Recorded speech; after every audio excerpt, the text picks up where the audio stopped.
So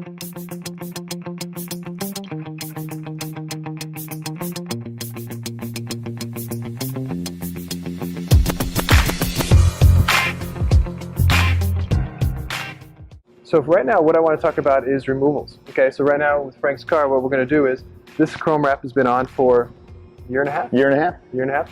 So we're going to take the wrap off. Okay, so from an installer's perspective, I want to talk a little bit about what I look at when I'm doing the wrap removal. And I think what Frank's going to talk about a little bit is just from his customer's experience, what problems they had, what issues they had, and maybe some solutions for that.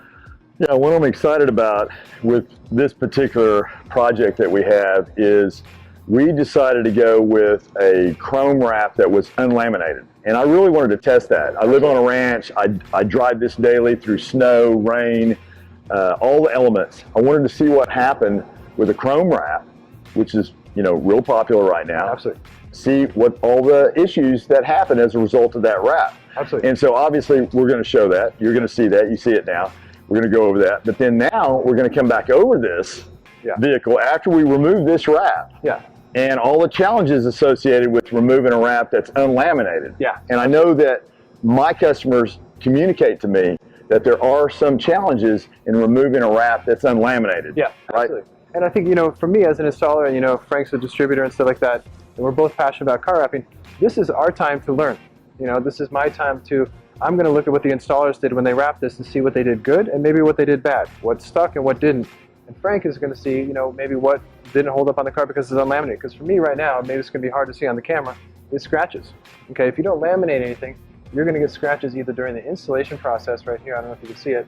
You got those scratches there. Or you can just get it from, when Frank's coming off the ranch and going to the office and stuff like that. Gravel's going to kick up and scratch it. And that just makes it wear down over time. So that's why we're going to laminate. So that's you just learning as you go. You never know. That's right. And it depends on the customer too. I mean, for me, the scratches on this particular vehicle, not that big of an issue. And I noticed even the public wasn't, they really didn't complain about it. However, if it's a show car absolutely of some sorts, that's going to be an issue. Right. I get that. But with this truck, I'm telling you, it's a year and a half. People still go, wow, over it. And I think that's cool. And what I like about it is, again, just like when I first started doing chrome, when it first came out, I was doing unlaminated chrome. And it would scratch. And as an installer, you're like worried about it scratching. But now that I've learned to laminate it with the proper lamination, not only do you get the show car quality for the long term, but you get the wow factor even for people who don't know any better. So for me, you get the best of both worlds. But as far as removals go, as from an installer, what I'm doing right now is I'm looking at what the guys did when they did the install. Like right now, they seam the fender. I think in this video, we'll show you how to do it seamless, okay? In the hood though, the material we put on is 40 inches. They did a seam here, perfect, okay? Or if I go to the mirrors really quickly, I can see the mirrors are starting to lift because chrome is thick, okay? So we're going to show tips and tricks of how to make sure that this stays good for the long term and stuff like that. So I can see now, if I try to wrap this mirror in one piece, it's going to fail. Justin, I do think maybe we ought to point out a little bit though that even though some of my customers are really against seams, and I know sometimes you try to teach no seams, absolutely, and that's important. But I think it's also important to note on this vehicle that even though there's seams, that those seams sometimes are not unsightly. Absolutely. So it kind of depends on the quality level the customer wants, right? Absolutely. Depends on how fast that you need to get this job done, maybe how much money you bid into the job. Absolutely. As far as how many seams, right? No doubt. And I think it's just, for me, when chrome first came out, I would maybe seam this. But now that I've worked with chrome more and my skill levels have come up, then I'm not going to seam it. So again, you do what you can do and you just make it look right. But for me, I'm looking at this, again, it's just for me, I use wraps as a study. And this is way, for me, I learned how to get better by just, I don't love to take off wraps because they can be hard because what happens when you take a wrap off? Well, what happens when you take a wrap off is that a lot of times there's adhesive left on that vehicle. Right.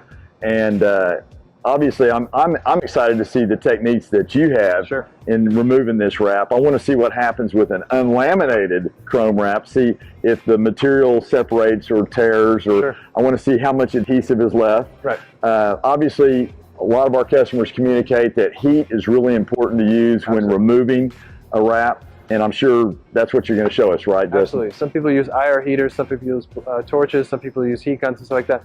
There's a lot of different ways. And so for me, for removals and stuff like that, this is going to be fun. Take it off. I'm sure it'll come off pretty straightforward, I hope, but you're going to see this process as a whole now, and it's just one of those things where, for me, you try to use the removal process as a way to learn, but also, you know, in a way to see, okay, maybe what should I do different on this one, and that's a great tool to use for sure. And Justin, what I'm excited about as a supplier, Right.